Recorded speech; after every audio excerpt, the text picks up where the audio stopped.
Well, you guys know what time it is. Welcome to Denny Grimes Mastery of Real Estate. I am Denny Grimes, and good to be back in my studio in Southwest Florida. Louise is with us today. Maybe we'll have a few other people pop on. I see some familiar faces. Jenica's back for more. Brad, wait a minute. Where are you? You've got your shirt on, and certainly not a bad hair day for you. Looks like you're on the cruise ship. Maria, Polina, of course, we couldn't do without the twins. So welcome to Mastery. Today, as you know, and I'm doing this more for the new folks here and maybe those that are watching by YouTube. If you haven't been to my Mastery YouTube channel, please go and subscribe and watch that. We're over 1,000 subscribers now, working our way to 100,000. Today, I would like to have a specialty focus, at least at the beginning, on having discussions with the sellers under repositioning, getting them into reality. You might even want to talk about buyers getting into reality. They say the most crowded state in the nation is the state of denial, and buyers and sellers come across that disease quite often. We do have some free stuff for you, particularly if you go to my YouTube channel. You want to download that. Louise has the probably URL. There's a lot of slides we use over and over again for teaching. If you'd like that, that would be free. And that is my YouTube channel there, Denny Grimes Mastery of Real Estate. So thank you for popping on. I want to have some is anyone out there? And then we have a small group. We have an hour. We have a lot more freedom here than we do on Recon. If you are in a market where basically it's transitioning to a seller's market, or a buyer's market, and you're having challenges with stubborn sellers, put it in the chat.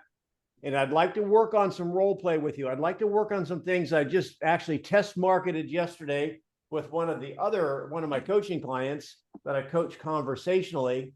And I wanted to share some things with you and see what you have to say. So Louise, you can watch the chat if you will, and I'll make sure that I'm keeping my focus on the screen in front of me. If there's any comments that people would want to deal with, how do you deal with someone that's been on the market, they're not getting activity, and they're not listening to you? Oh, we have quite a few comments in the chat. One, Denny, are you going to tell the story of the shed over the mailbox? Another one. Thank you. Transitioning to buyer's market in Sacramento. Okay, someone's just giving us the update. Jenica's telling us that they're transitioning into the buyer's market. Well, we've been here. Ozzy is struggling with the same issue. And Janet's working with a buyer. He's waiting for lower rates. So, all right. So what I'd like to do is I'm going to press hard a little bit. I want you, if you are in that type of market and you want to get a little better, and I want you to be the agent first. I want to be kind of that cranky seller and step up. Let's work on this a little bit. We'll spend 15 minutes on this and we'll go in any direction you want to go. Who wants to be first? Who's ready to hop in with a seller that is stubborn?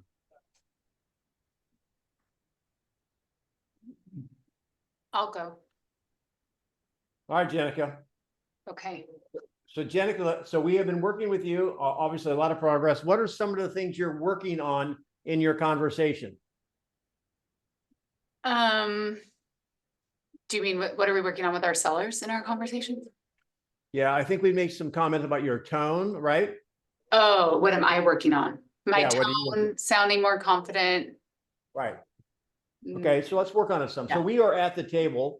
I'll set the scenario up. You have a listing in 60 days. We've had 2 showings. And why don't you start with your follow-up call? In fact, why don't you do this? A lot of folks out there that are listening or on this call right now may have had sellers, may already have a listing, and you've learned some things on this call or other calls about the 3 outcomes or the strategic positioning, etc. How do you take an existing listing and bring this new information in? So Jenica, you listed me 60 days ago before you're a mastery level real estate agent. Have a conversation with me about, this is your follow-up call that you do every week. You ready? Okay, sure. All right, Denny. So just wanted to make sure that you received the email that I sent over with the information about who's been looking at your home. Yeah, you know, I appreciate that. I hadn't seen that before, so that's kind of handy. Yeah. And we're on Perfect. the phone. We're on the phone, by the way, Okay. because you're going to do your follow-up calls with your sellers on the phone. So we're on the phone. Okay, well, I'm glad that you received that. And as you can tell, we've had 1,000 people that have looked at the property online and we've had those 2 showings. So I wanted to see if you recall the 3 outcome sheet that we went over when we first met. Is that sheet about with those little dudes in a fishing boat? It is, yeah, and I attached it to the email that I sent as well. Oh, I didn't see it. I didn't see it. Okay, well, I'll resend it to you here now so that you can have it up while we're talking. Is that okay? Okay. Okay. Okay, perfect. So, you know, the 3 different outcomes is the property sold, or we've had low to no showings or showings but no offers. Which of those 2 do you feel like we're in? So can I stop you a second? Yeah. All right. When you guys use the 3 outcome sheet, Louise, I keep her so busy. She'll put the link in the chat. I'll show you what it looks like. There's a QR code. It's always best to have this and know it really well, and always start at one end to the other. The way you asked that question was kind of confusing, Okay, particularly if I've not seen it before. okay. So which way, what are the 3 outcomes really quick? Just we're out of role play. Tell everybody what they are. So number 1, low to no showings. Number 2, showings but no offers. Or number 3, best case scenario, the property sells. That's why she said 3 outcomes, but outcome number 3 is it's sold, and I'm not sold. So that's why she said which one of those 2 outcomes. But say it again, so everyone can. I as a seller that I don't do this every day, that I understand it. Go. Okay, so Denny, the first outcome would be that there are low to no showings on your property. The second outcome is that we have showings but no offers. And then the third outcome is that the property sells. So which of those, you know, top 2 outcomes do you think that we're currently in? Well, if I remember right, we've had 2 showings in the last like 45 or so days, correct? That is correct, yes. So that wouldn't be no showings, so I must be somewhere, maybe outcome 2. That's right. And do you remember we did go over in our initial meeting what the remedy is for low to no showings? Or showings Well, but no offers, sorry. it's been a while since we've chatted. Shame on you. Oh, remind me what the remedy is. So usually it's price, what do you call it? Recorrection. Repositioning. A price repositioning. Okay. Well, we're at 575, and that's kind of where we agreed to start. And you're thinking that's not the right number? Well, based on the feedback that we're getting and the, you know, only 2 showings in 60 days, it appears that the market is saying no. Okay, now you opened up Pandora's box. What was the word she used that opened Pandora's box? Appears, I think. appears. It would There's appear. another word. It's the F word. What did I say? I don't remember what I said now. You said feedback. Oh. Sellers love feedback. Whoa. Well, the 2 showing, I'm gonna bury you now in that comment. Sure, that's Well, okay. so we had 2 showings. I mean, you never even called me back and told me what they say about the home. Oh, I would have definitely called you. So the feedback from the home is that, you know, those 2 buyers were actually just out browsing. They weren't, you know, they weren't ready to make an offer at the time that they came. So my question is, you're getting all this feedback. You had 2 people look at it. So that's not really feedback. So Denny, let me ask you this. Oh, I don't know if I could do the analogy. I want to, but You get extra points for an analogy. I just don't. So do you think that, let's say I'm not gonna be able to do it. All right. Who wants to take over? Rudy can, yeah, maybe jump in and I'll take notes. Who's taking over? Come on, don't be shy. All right, I'll land the plane. Switch roles. You are the seller, Jenica. Okay, So I won't say feedback. You've gone over the 3 outcomes. I'm going to say, okay, so I'll say that so far we've received great feedback. You know why there's three outcomes: low to no showings, showings, no offers. That's all. It didn't sell. So the market is yelling at us, screaming at us, no. Every one of you, that is the feedback that matters. I don't And you're think, okay with us telling them that, not having Yeah. them discover that? I don't think I could smile any bigger, because earlier I was going to say, well, actually, we've got some really good feedback. Well, it's really good because it's feedback, but you may not be happy with it. Do you know what the feedback is? Mark, I mean, Matt, you're kind of a sneaker. You kind of sneak in. I don't even see you come in there. So scare me half Oh, to death. that's all right. But anyways, yeah, we got a ton of feedback. We not So all then, I'm sorry, keep going. that's it. We got a ton of feedback. Two people have seen us. They didn't write offers. So, I mean, would you disagree with the fact that those are no's? And So then that Mike, I'm sorry. I think you're breathing and I thought you're done. no, and then the other feedback is we've had 1,500 people look at us, but they haven't come through the door. So that's feedback that they don't like us either. Yeah, yeah. So I'm picking up from Jenica. Jenica, you said you asked me the question, would I tell them that? Because this is where I wanted to go in my little monologue. Did you say, would I say that? Yeah, I said, would you help them self-discover that the market's saying no? Or would you just say, it appears the market is saying no? No, if they're drowning in their own blood, I'm going to let them know.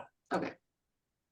And one of the things is that a lot of times agents are struggling. What should I tell them? What should I not say?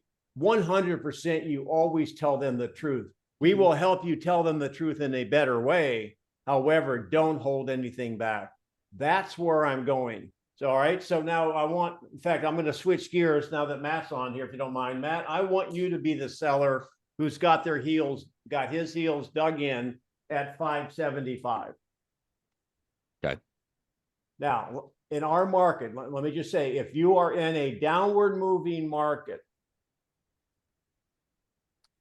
we're in a downward moving market. So at 575, we've had two showings. You think we're in outcome number two.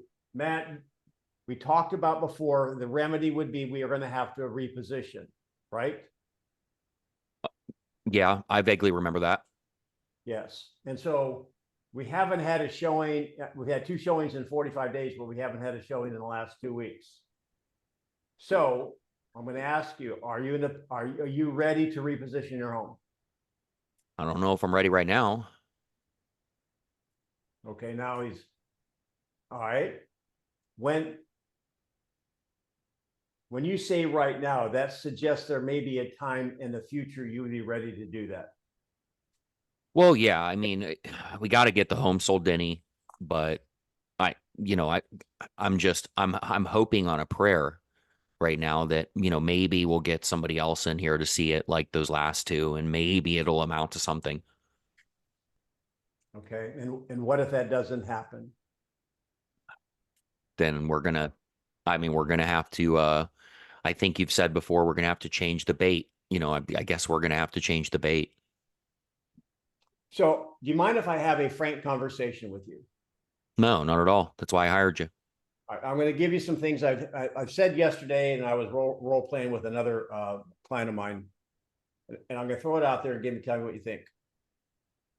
So, Matt, let me ask you: have you ever been at a party, a wedding, or something, and you had maybe somebody somebody you even care about, had a glass of wine, maybe too many, and they were a little concerned about them driving home? Yeah, my sister, she's a drunk. Do you like your sister? I mean, you ought to make sure you can't assume anything, right? How much Yeah, do you like your sister? I like her a lot. She shouldn't be driving drunk. In that situation, what would you do? I'd throw her a preserver and say, "Hey, you're not driving drunk. We'll get you home." Right. You would. Well, what if she said, "Oh, Matt, you're so funny. I'm just fine." No, Brother. no exceptions. I'm not letting her drive Why? Because you care about her? because I care about her. That's me. May I explain? Sure.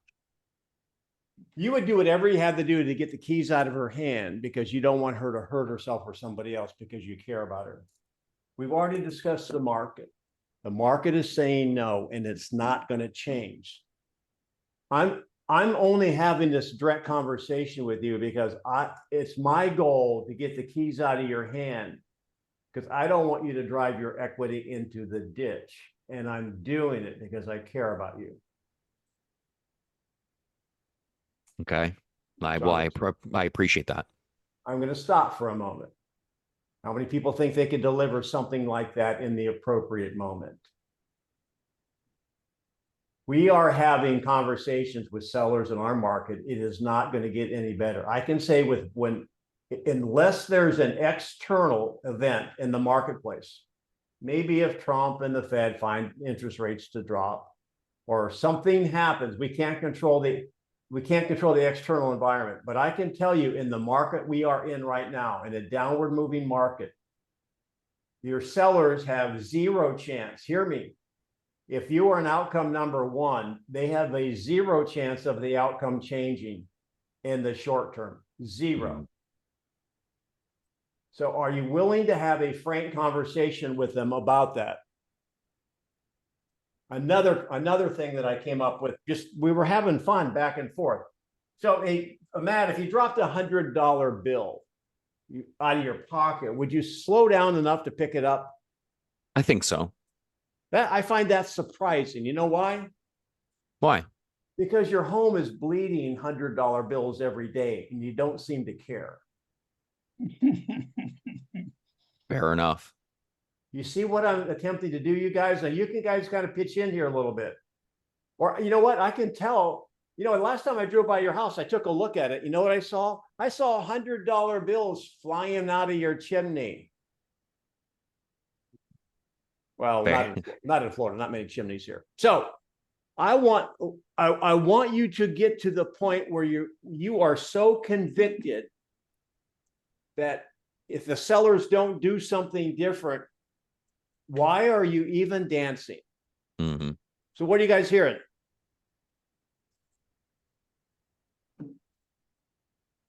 You're digging for the emotion, right? Because logic makes us think, but emotion makes us act. Okay, what else? Good. Consistency, persuasion, look around, walk the solution, everything. Hey, Janet, you don't get what analogy? The dollar bills? Or I don't catch that, Denny. well, I'll walk behind you. When you drop $100 bill, I'll pick it up if you don't mind dropping it. Yeah, but what does that got to do with my house being listed and, Every days day on the market? I realize how do you connect it to days on the market so they can catch it? It's not connected to days on market. It's connected to the fact that every day your home doesn't sell, at least in our market, it's worth less money. So you're dropping $100 bills every single day. Okay, but don't we need to be a little more clear? Because I didn't catch it. So the part that you maybe didn't catch was Denny led with, we're in a downward trending market, right? Oh, You didn't okay, I have the missed that. market knowledge to be the conveyor of the market knowledge. That's your foundation, right? Well, Matt, maybe I didn't do a good job of explaining it. Anybody else have some has some problems with clarity around that? No, it was clear. You did it's she might have missed one piece of it, and if you miss one piece of it, it might not make sense, but it was very clear. The point I'm trying to make, and I'll turn it back over to you, Matt. You can drill down a little deeper. I've said this before. I've got 2 great listing agents. Yet I'm watching. I had 4 or 5 listings that are going to expire at the end of this month, and I'm talking. And then they had, get this, Matt. They had 5 new listings they wanted to talk about at our sales meeting today. They do it every Friday. I said, I don't want to hear about the listings. There's no such thing as a bad property. We don't list property. We list property owners. Tell me about the sellers. Right. Matt. Yep. So I've some of the people on here know some of the difficult conversations I've had to have lately. Some, and most of you don't. So I'm sitting with an inventory. Now, mind you, I'm a single agent. So I have an assistant from time to time when they don't get fired. And then, it's me. And I'm sitting with millions and millions of dollars in inventory right now that we're having difficult conversations with every single week. Um, it- and the thing that I'm having to try to be intentional here.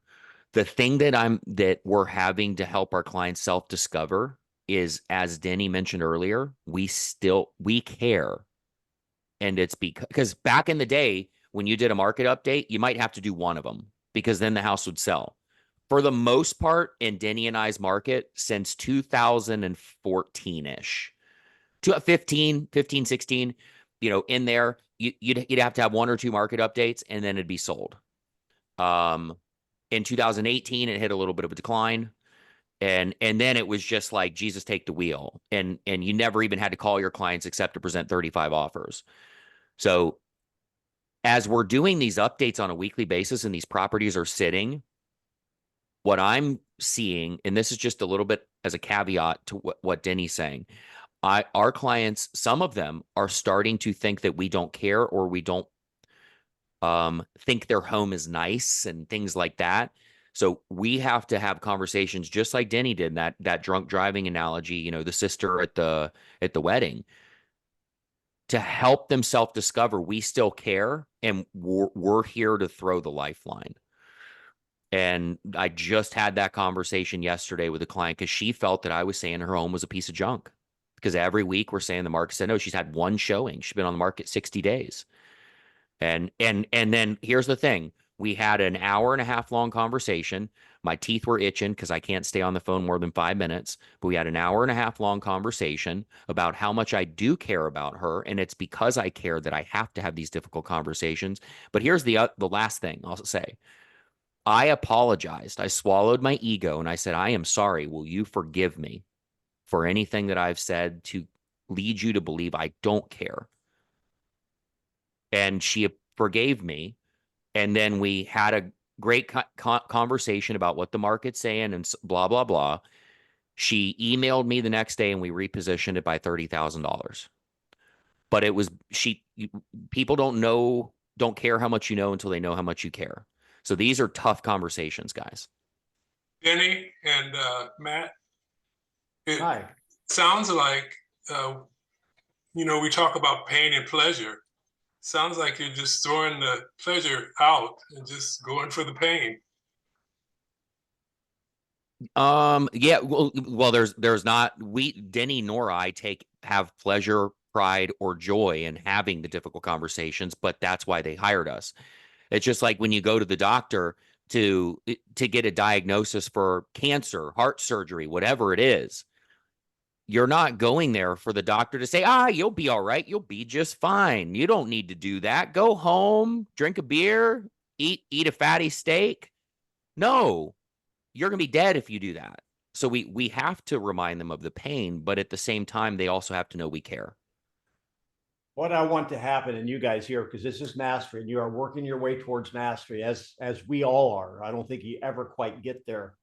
Is that if the medicine's not working, and you know what I'm saying metaphorically, the positioning's not working, I don't want you to believe time will ever solve that problem unless there's an external market event. That leads me to the shadow on the mailbox that I said, remind me to tell you about that on mastery. Case in point, sellers would do anything, grasp anything like a drowning person, other than what the most painful thing to them would be to make what they think is lose money or leave money on the table. So I had a seller, even before I knew what I know now, and had no activity, and I wasn't really good at coming up with analogies. I was doing my best, Matt, but he still wasn't happening. Remember, to have a great, in my opinion, and Tiffany asked me about the 6 levels of positioning. I'm still working on articulating that. And it starts with ACE, accurate information, compelling description, engaging photography. It's all part of your positioning. I said, well, I mean, look, I don't know what else I can do. Why do you think the problem is? He said, haven't you looked at the pictures, Denny? Yeah, let me pull them up. I'm talking to him on the phone. I'm looking at the picture. Look at the picture of the front of my house. Okay. I got the front view. I'm thinking, well, okay, what are common mistakes people make? Garage door open, junk cars in the driveway, or big oil stains in the driveway, or whatever. I couldn't find anything. He says, Denny, there's the shadow of the mailbox in the driveway. In his mind, Holy again, Christ. any straw will work. People were saying no to his home because the shadow of the mailbox was in the driveway. That's why when I said you guys have to resolve the fact, no, there will not be a change in the outcome. Right. If you kind of and you guys, and again, I think Matt, I think we're sometimes guilty because one is there must be something I can do. Listen, if the key, we've all had keys have not worked. We call the listing agent, they don't work. Well, try it again tomorrow. Try it again the next day. Y'all get me on this, right? The wrong key will never work. In a downward moving market, the wrong key will never work. In a flat market, there may be a chance because you may find an outlier, but it's not scalable. Mm-hmm. So what do you guys think about that? Tell me, talk to us. Come on. We want you to get better, but if you want to be a better agent, it starts right here in your thinking. I like So this analogies because more times than not, people can relate to that, right? Which like one? I thought of stock market, referencing a stock, right? The goal is always to buy low, sell high, but depending on the time that we sell, the time that we buy, our exit strategy is going to be impacted, right? So either when a stock is coming down, just like a market is in a downward trend, would you rather lose a little or wait and lose a lot? Because the longer you wait, the more you're going to lose. We do, just to push back on that a little bit, Louise, and I learned this several years ago, we have to be careful with the stock market analogies because if anybody's invested in the stock market and they know how it works, they'll hold on to hopium that it'll come back because sometimes they do. In the stock market, it fluctuates much more than the housing market. Like I'm heavily invested in the stock market and I had some dogs that lost 60%. I bought the dip and now they're up 120%. So the stock market analogies, they do work, but those are ones that are a little bit harder. They tend to lend themselves to the sellers holding on to hope. Whereas in our market, the transitions are years. So two quick things. Number one, take the shadow on the mailbox away from them. I just had a shadow on the mailbox yesterday.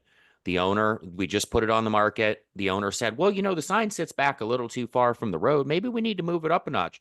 I said, and here's what I did. I said, I appreciate your input. If you think that it'll cause the home to sell, we'll move it. But I put it right back on him. Like, if you think it's going to cause it to sell, we'll move it. I said, but would you like to know what I've found? Because times have changed, 1% of sales take place by way of the actual for sale sign in the driveway.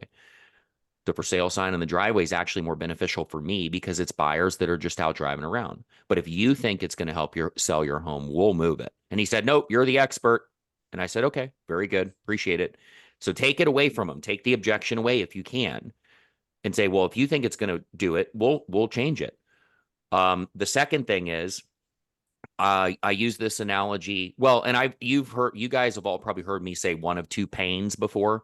Pain number one, sell for everything you get in today's market, even if you're not happy with what that looks like.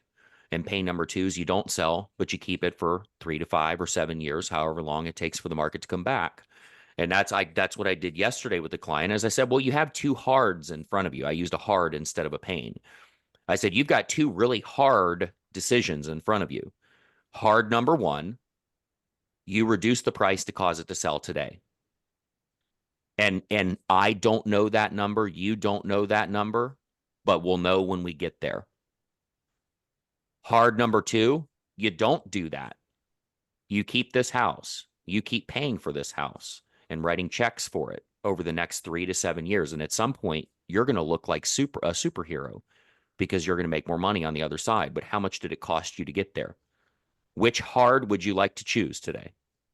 And now he and his wife are arguing amongst themselves, and they're going to let me know on Monday. But I think I know the answer. So let's go. Louise, there's got to be some people in there that want to practice. Let's get a couple. Yes, let's see. Oh, we come all the way back. Ozzy is struggling with this too. This scenario that we're just talking about, Ozzy Lopez is struggling with it also. Ozzy, would you like to role play your scenario? Is Ozzy still here? Let's see. He was on camera. He might be off now. Yes. Okay, that's all right. There's another. Let's see. No, he's gone. Yeah, I just checked things. Well, we just worked with Janica. Oh, Beverly. And she didn't get to make it this morning, so this is good. She would like to try the scenario for a seller looking to hire a discount broker. She actually did role play this one, but a seller who is looking for a discount broker. All right, so did we do that earlier? You want to do it again? Based on We your- we role played it earlier, but Bev, real quick before we go into it, what market are you in? Miami. Miami. Okay, is it was still doing pretty well up till recently. Are you shifting now? Oh, yeah. Okay, you are shifting now because I know for at least up until probably 6 months ago, you guys were good, right? Well, condo market, no way. We have at least. No. Condo market's been in the dumps since Surfside fell. Yeah, But okay. but the housing market though, and Housing. even the Yeah, that's luxury different. market was doing pretty good. Okay, I just wanted to know for context how the market's doing because that Mhm. affects the people wanting to hire discount brokers. All right. Louise, take it. Okay. So Louise, after everything we went over today, are you willing to work with me today? I would like to work with you. Can you work with us on the fee? Okay. So tell me what it is about the fee that you would like me to work on.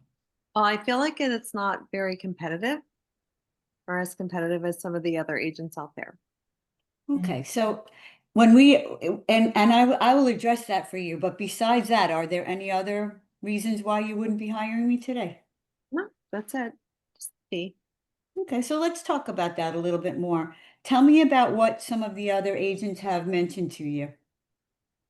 Well, I'm aware that agents are reducing the fee by, well, easily 1%, and in some cases 2%. Okay, now is this, you said you're aware of that. Have you heard from any other agents? I'm going to Or- pause you right there. That is a great pickup. Thank you. I just made the note. She's reading or hearing that. She's not talking to agents. So that is listening, you guys. Good job. Keep going. Okay. Well, you're the first one that we've interviewed, and we have other interviews scheduled. Okay. So you rewind again? What you mentioned, you heard that other agents are charging less. And may I ask how you heard that? Yes. I've spoken with friends who have sold, Mhm. and the agents that I'm interviewing. One of the questions I asked is if they have a reduced fee, and they said yes.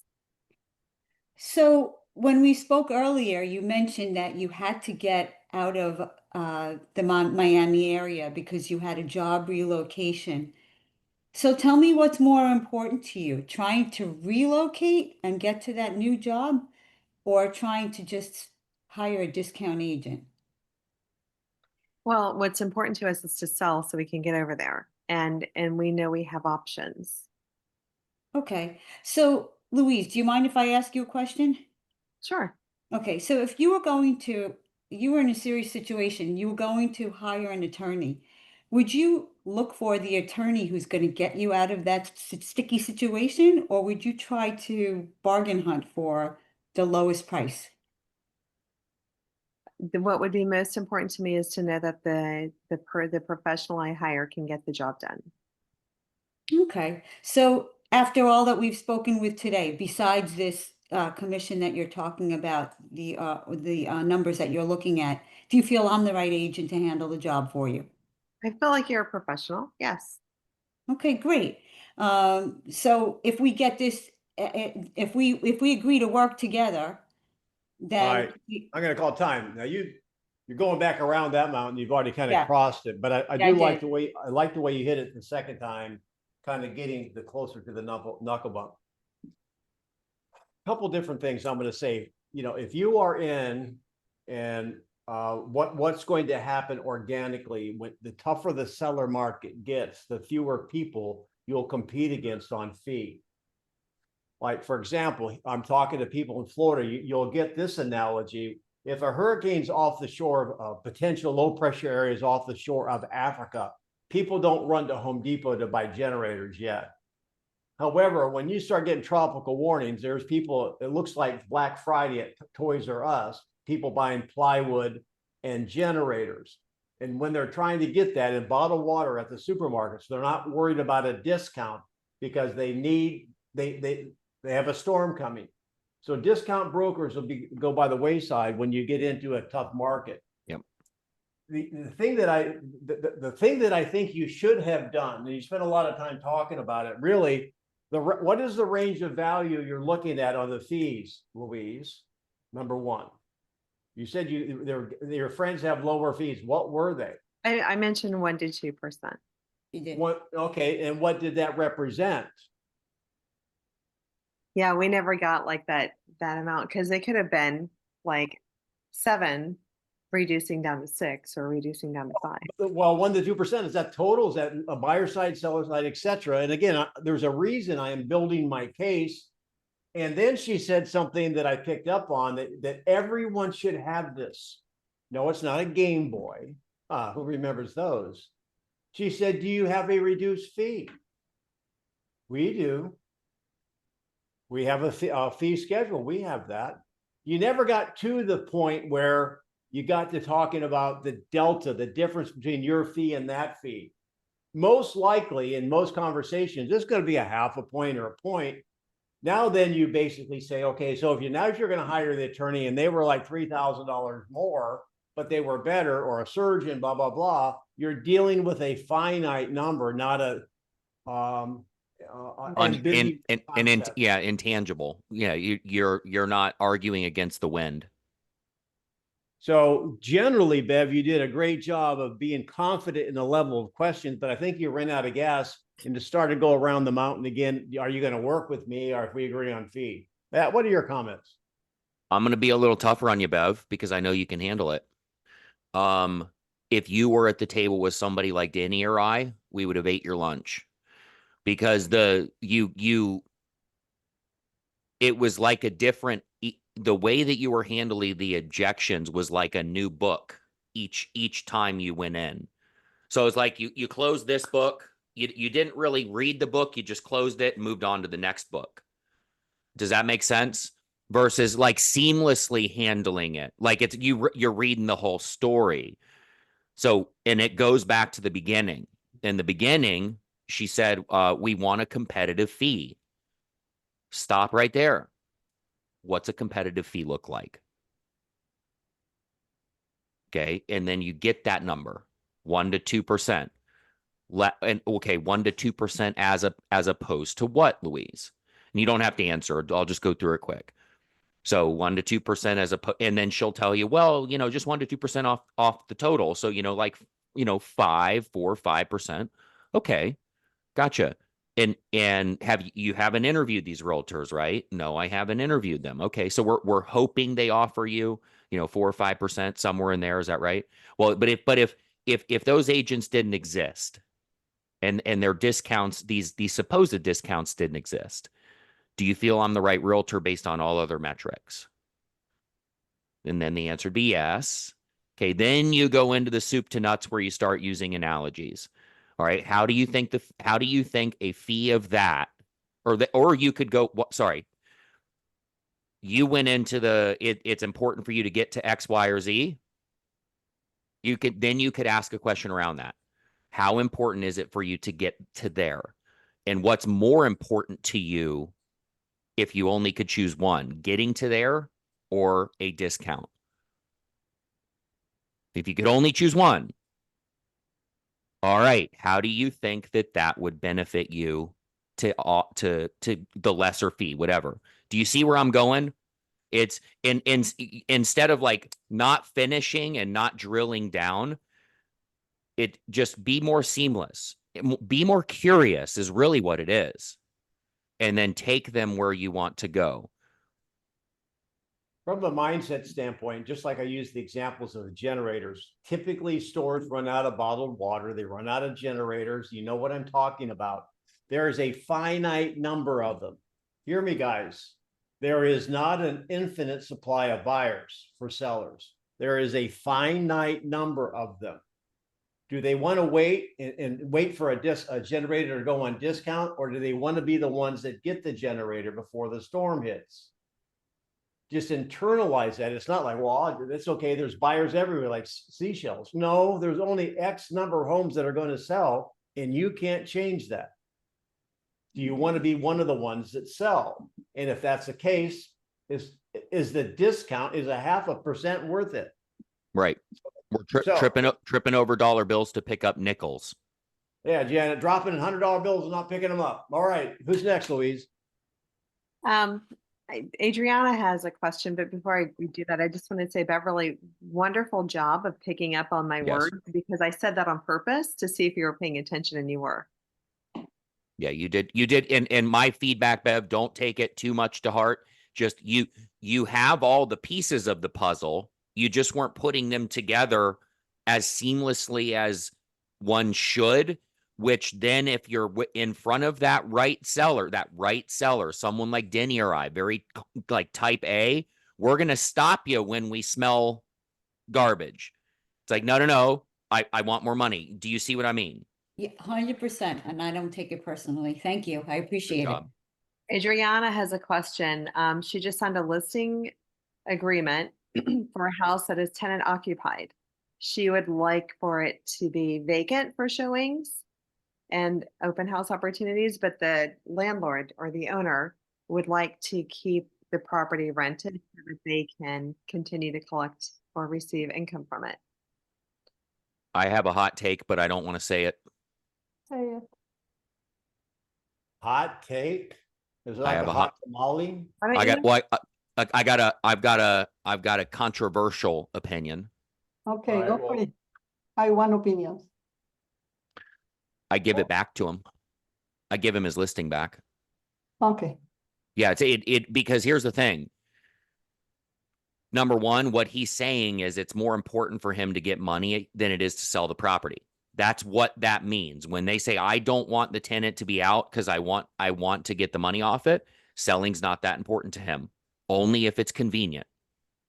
The second thing is selling a property that's tenant occupied can be very, very difficult for a couple reasons. Number one, they don't take care of it like the owner will. Number two, they'll promise you the world and say that you can show it whenever you want. But the second that showing requests start to come in, they're going to stick their heels in the ground and they're not going to let you in. So, and it's ultimately going to cause the property to not sell or sell to an investor like myself that will give you 10 cents on the dollar for it. So I ask my investor clients, what are you interested in selling or committed to selling this? And if selling this property required you to get that tenant out so that we could get the most amount of money for it, would you be willing to? If the answer is no, they're not committed to selling it, give them the listing back and you won't have a headache in 30 days. I promise you. So I don't have a hot tamale. I've got a garden salad. So here's how I would probably approach that other than that. Number one, sometimes you've got a owner that has a lease, and so they're under lease with a tenant. So Adriana, why do you want it empty? Because they don't cooperate with showings, or you're afraid they're not going to cooperate with showings? Where are you? yeah, because they don't take care of the place as much. It's packed Okay. with junk and it's very hard to show. I went to see it. I got it. That can be cured. You know how that can be cured? You go to the landlord, say, look, if you're stuck with a tenant, what we have to do is get them vested into helping us. How do you do that? You appeal to their appetite. What's their appetite? A rent credit. Mhm. So if they basically then say, look, and you don't give them any credit up front, they have to perform, then they get paid. It's kind of like us in jobs. So if they do these three things, they provide showing access reasonably, define it. They keep it to a reasonable level of cleanliness, define it. They get an X number, $100, $200 off. They get a rebate on the next month's don't rent think or this at is the right. end of the lease. You have to get them vested Yeah. because they don't want to move. Mm. That'll Well, work. they want to, they are willing, so I'm gonna help them to move myself. I'm gonna get them out because I found that I can appeal to them. So now I have to convince the second client to get it out because I can get them a cheaper rent from what they are paying currently. So I hope that is gonna be for me to get them out. And then now the place is vacant, I can stage it and do what I have to. I don't know if I called all that, but here's the bottom line, what Matt was saying. The owner always wants to sell more than you want to sell. So if you're doing all the work and they're not doing all the work, then I think you're more invested in it than they are. Not a good marriage. Right. And I'm sorry, I was speaking and what I was saying wasn't an absolute. I agree with Denny as well. And I've done that before. We've incentivized the tenant. We've even given them 1 month's free rent or the rest of their lease. If it's coming to the term, 2 months left, he just says, hey, save your rent for the next 2 months so you can find a place to move on, cooperate with us. We'll sell it. But ultimately it could still cost the seller a pound of flesh in one way, shape, or form. And that tends to be what they don't want to do. It also goes back to one other thing, and that's which is most important, purely getting it sold for getting it sold's sake, or getting it sold for the most amount of money. If I have an investor client that says, oh, I just want to get it sold, I don't necessarily want a pie in the sky number. Oh, okay, cool. Leave the tenant in there. We can get this sold with the tenant in place. It comes with a price, though. Of course. All right, Louise, who's next? thank you. Oh, let's see. Next, we have some people who would also like to try the reduced fee. Let's see who would. Oh, Maria. Didn't Maria want to try it? Yes, but if Freddie wants to go first, I'm okay with that. Freddie, would you like to go first? I don't mind. Yeah, I can do it. Thank you, Maria. All right, Freddie, I'm your Huckleberry. Let's go. Ring, ring. We're going to be at the table. Okay. So, hey, Danny, are you willing to work with me today? Let's try out something new. I mean, how about to see if you're interested in selling or not? So let me ask you something. Wait a minute. Can I talk? Yeah. That's 4 questions. Okay. Yeah, it's my first time, my first rodeo, so here I That's am. okay. That's okay. Here, Let the Denny, host- let me tell you what you're going to do, Denny. Let's try something new. How about that? Yeah. Here's your assignment. Let's try something new. Shut up. No, I'm kidding. All right, let's go. No, it's fine. Well, It's I'll all tell you good. what, I like your presentation. I understand you're new. I like that. I remember when I started out, I want to give you a little helping hand, but I need every dollar I can get to move to Sandusky, Ohio. So will you cut me a break on the fee? Well, Danny, let me ask you something. Why are you asking for that? Because that's a concern that you got? Yeah, I need every dollar I can get to move to Sandusky, Ohio, and so I would like you to help me out. I'm going to take a chance in hiring you. I want you to compensate me for that. Okay, so let me ask you this. What is your time frame for it? What's my time frame? Yeah, to get up there. I'd like to be there. I'd like to be there by September. September. Okay, so here's the fact right now. The market is getting down. Every time that you get delayed, it's gonna be harder. So you need somebody to sell this property right on. I could be that totally agree. agent. I totally agree. I could be your agent, but for that, it's normal to require the normal fee. Probably you can have Careful, some careful, discount. careful, careful, Okay. careful. Hang on, Matt. Hang on. Patience, my friend. I know what you're saying. And it's a You can- danger Will Robinson moment. Yeah. So Oh, hang here's on. what. Do you know why he's saying that? Nope. Normal. I'm taking your pastor, your formal way to talk. I'm trying to. That's Yeah, no, okay. you're good. You're good, brother. We're not beating you up. We love you. No, We're no, here. no. No, That's how you learn. that's what I need. Beat me up. Don't get me wrong. No, No, no. no, hang Just- on. There's no norm. And Louise are not going to answer. What did he say? And Matt, and I thought the same thing, but I was going to get some clarity in a moment. What did he say that was dangerous? I want to hear from one of you guys. Normal. Normal. What is that suggesting? Yes, that's a trending. There's no set fee. Now you can say it's normal for our brokerage if you want to, but don't say normal standard. Okay, so let's give you some feedback right now. All right. So first of all, I'm going to give you a hand. That's the first time he's playing, and you know what? I didn't look good after my first dance lesson. I didn't look good after my 20th either. It's just not my thing. But I did get better. You want to ask some questions. So here's your lesson number one, Freddie. When I say, hey, can you help me out? That means there's a number involved. When you, and I'm going to reverse it. So you're the seller. What does that look like? You're asking, how much help are you looking for? Well, can you cut a percent off? Well, I'm selling for 500. That's $5,000. Now, at least you know what you're talking about. And so are you talking about the fee from what we compensate or the incentive we give the buyer's agent?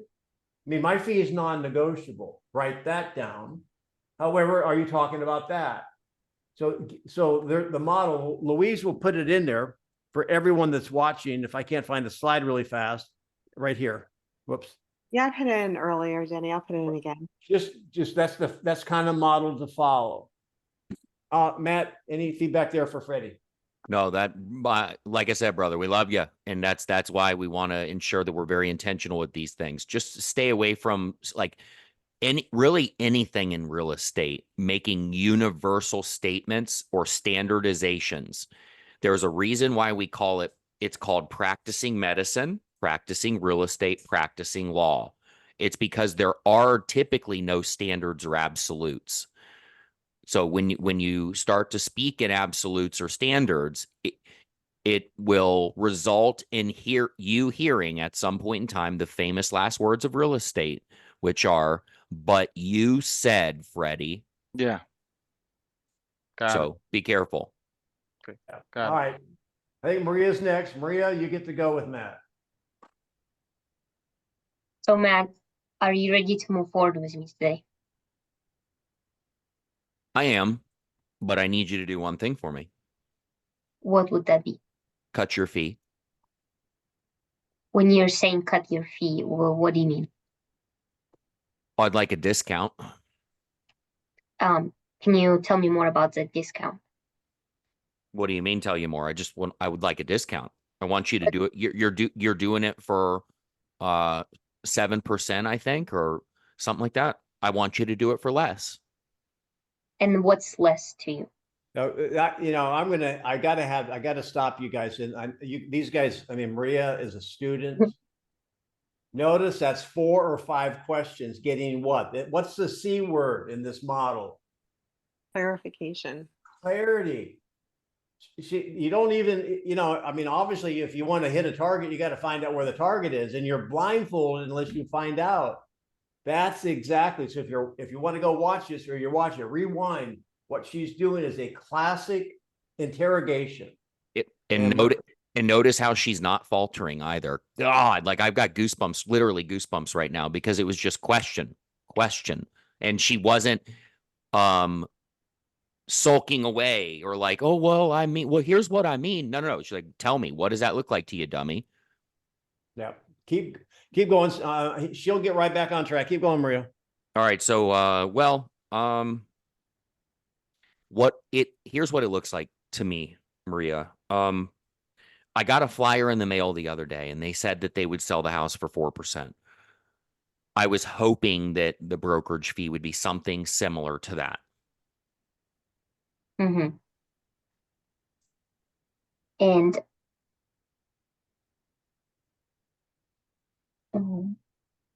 have they shared with you what you would be getting for that 4%? Have you talked to that person yet? No, I haven't talked to him. I just got the flyer in the mail and, we were meeting, so I figured I would bring it up here. But let's put the commission aside. Let's say that there wasn't such a thing as lowering the commission. Would you hire me? Well, I thought the fees were negotiable. Right, but in a perfect world, let's say that there wasn't such thing as lowering the fee. Okay. Would you hire me with what I'm asking? I would, yes. May I ask you why? Expertise. You seem to be really good at what you do, and I like the way you talk. Mm-hmm. And are you willing to bet $1 million just because that agent would charge you, let's say 4%? That means they would be getting you more money.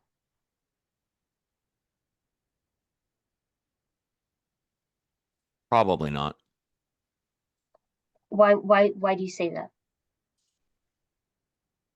Well, I wouldn't be willing to bet $1 million for a few pennies, and perspective. Like I wouldn't be willing to bet that.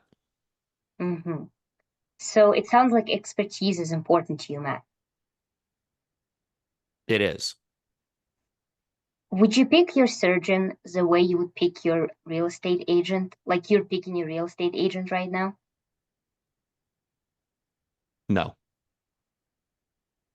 If you were to pick a surgeon, would you pick the one that charges the most and has the most expertise? Or would you pick the one that charges the least? Well, I don't know if I would pick the one that charges the most, but I would want somebody with a lot of expertise. And if my fee meant that you would be getting the most expertise, would you be okay with paying it? Yes. Time. I had to step away, so I'm not going to be qualified to give great feedback. The only thing I'm going to say is that if you're going to use a surgeon example, it's better if you tie it in with, and I think Matt did this morning, if your favorite child was sick and they needed surgery, would you shop for the lowest price one? Right.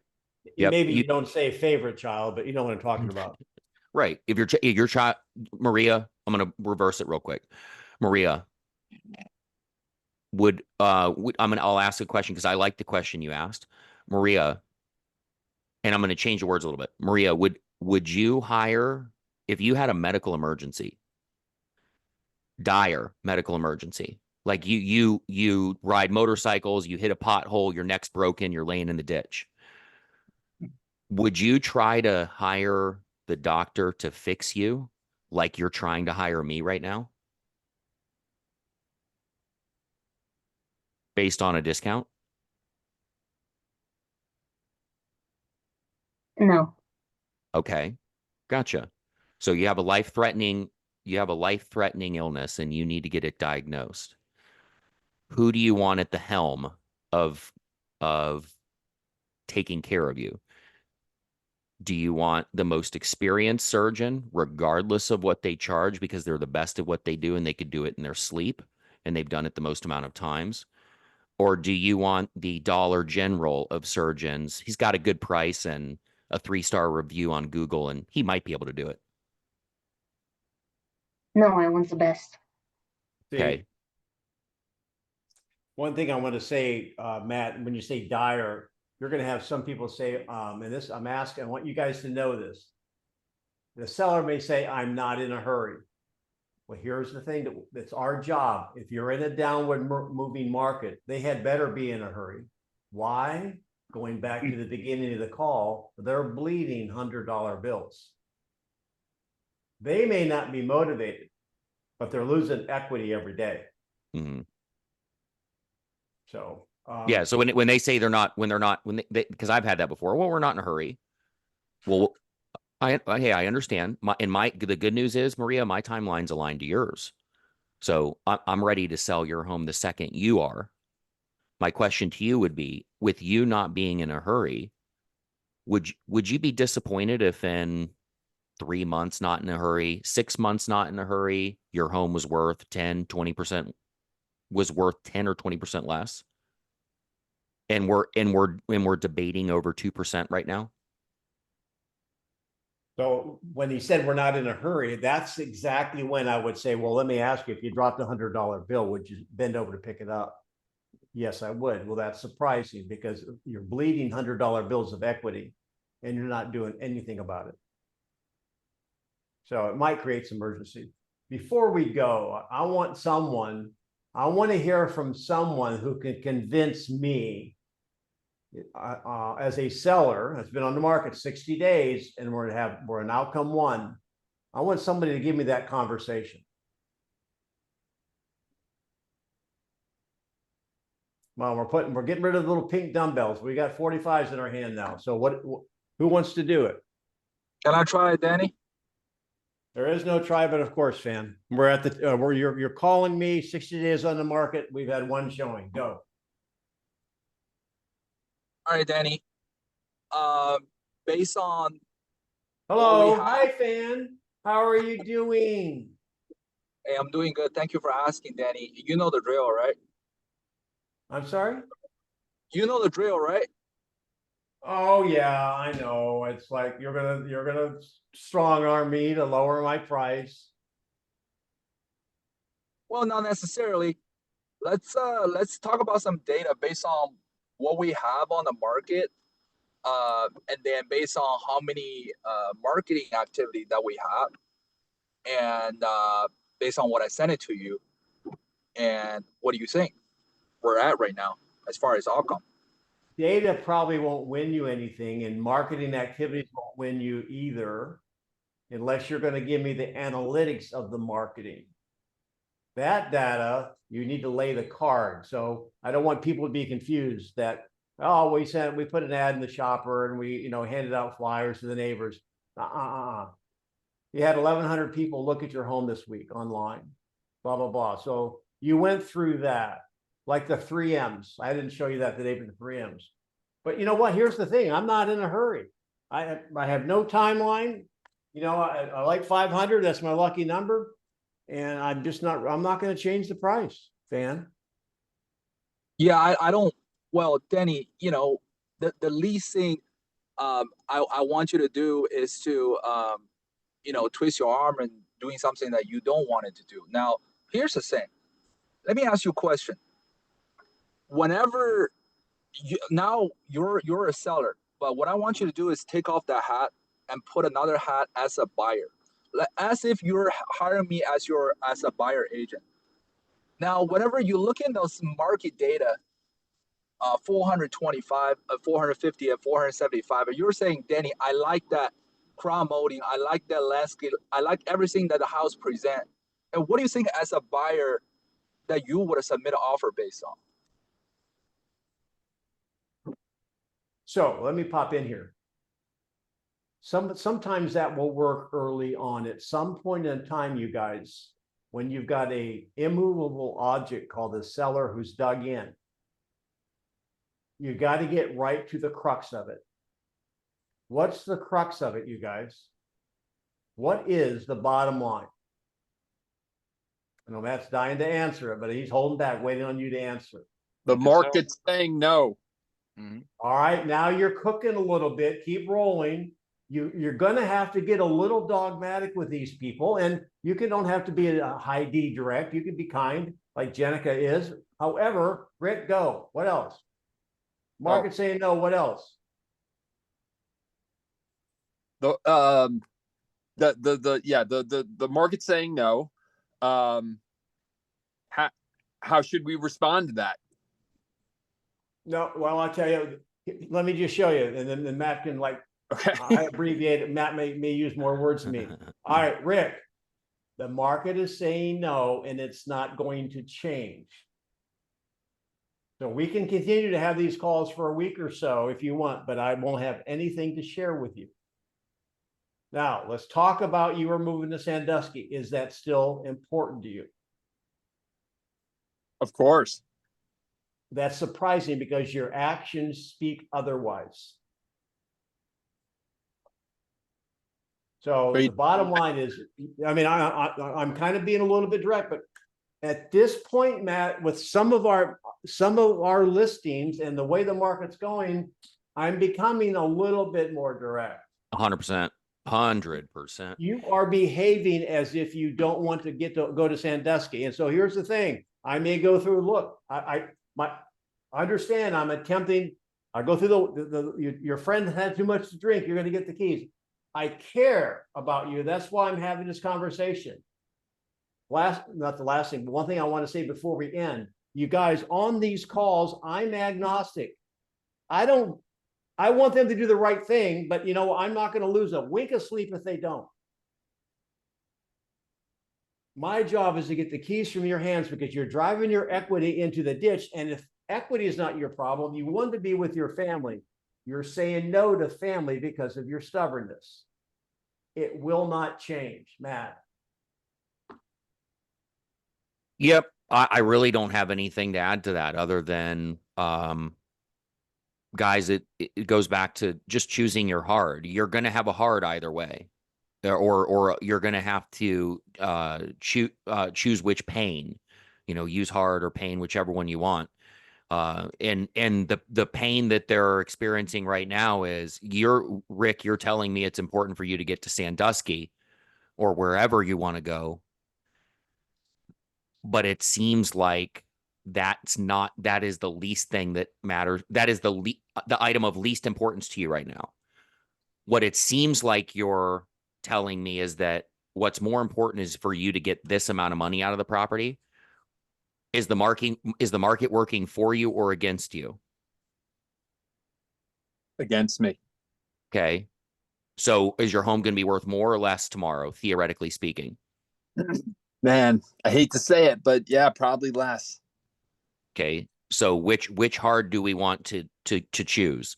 The hard of we sell it, we reposition it to cause it to sell right now, or the hard of we keep doing this until we lose 10, 20, whatever the number is %, and then you self-discover that it's time to make a change. So you're telling me there's no chance it's going to sell for 500? No, actually, I'm not telling you that. The market is. Fair enough. Yeah, technically speaking, that's a great little pickup on that, Matt. The bottom line is I can say if the key is not working in the lock for 120 days, every day you try it, what's the probability it works on day 121? The only thing that can make it work is a change in the external environment. The only way that key will work is a change in the key or the lock. Now that can happen, but if the market pops up because of that, what happens to real estate in Sandusky? Goes up to. There you go. Yep. Are you getting this? I mean, we're giving you conversations, but I guess my passion is I want you to get this at a higher level. Mastery starts with thinking, not talking. I don't know. I never get any feedback. Maybe I should be hot tamales or something. How'd you say hot tata? I don't know. A hot take. It's a hot take. Hot take. Somebody give me a sign of life that you're getting this or it's starting to seep through. I'm getting it. Don't get me wrong. I like it. I think it's very relative to what's going on in the current market. Mm-hmm. Can I share one more thing with you? And I know I'm talking a lot here, and I don't know if I did this last week. I had an epiphany for those that didn't hear it. I'm going to show you this slide one more time, and just give me 3 minutes. I'm learning all the time. That's why I don't think I've quite mastered this yet. So I can find, the fishing slide, right? There it is. That one. Stop. Mm-hmm. Here's my epiphany. We know where the buyers are. I use the fishing guide, Matt, guide a lot. Yeah, we'll go find the fish. Bull crap. We know where the fish are. You know where they are? Right under the boat. Lower your bait. I lost the listing because I wasn't doing open houses and all the other things that little people talking are going to do. Well, they want me to be busy. They don't want to follow my advice. Hey, listen, we're over the fish. Drop your bait. Oh no, open house, drive over there. They want you to run around and chase your head off, or chase the chicken with your head off, or whatever, however that goes. Understand, you guys, every one of your listings can sell because you know where the fish are. We don't have to look for them. The only thing the seller has to do is what? Say it with me. Lower their bait. Mhm. To me, that is a V8 moment. I Yep. wonder if the concern is from a seller's standpoint that they would sell it for less than they could, right? What if we were able to communicate to them, it is impossible to underprice a home, right? Denny doesn't like that, but I have that conversation. Yes. Well, But- here, let's hang on a second, and I'll let you finish, Matt. In theory, yes. In theory, it should be bid up to market value. I can't empirically approve it. So price it at $1. That's what I'm saying. Why Yep, don't we yep. price everything at $1? Right. Yeah, that's, yep. So, but here's the issue is, I think there's going to be more sellers out there that would be afraid of doing that. And you may be right. And so that is a way to putt the ball. You'll have more sellers that want to start on the high side and then come down.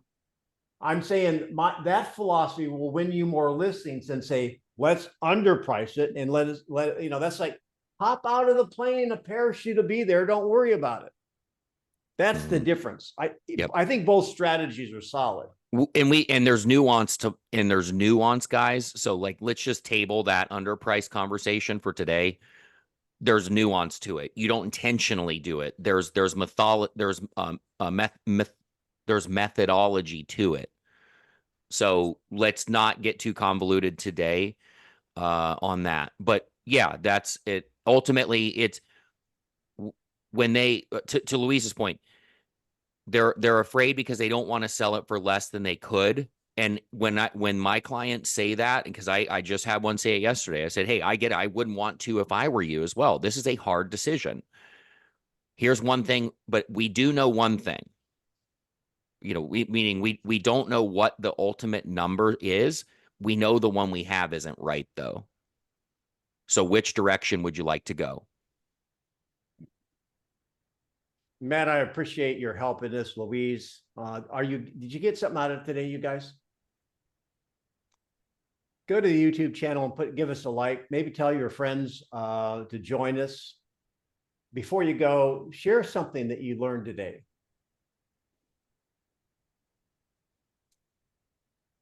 Don't hire the least expensive doctor for your child's surgery. Yeah. Your favorite child.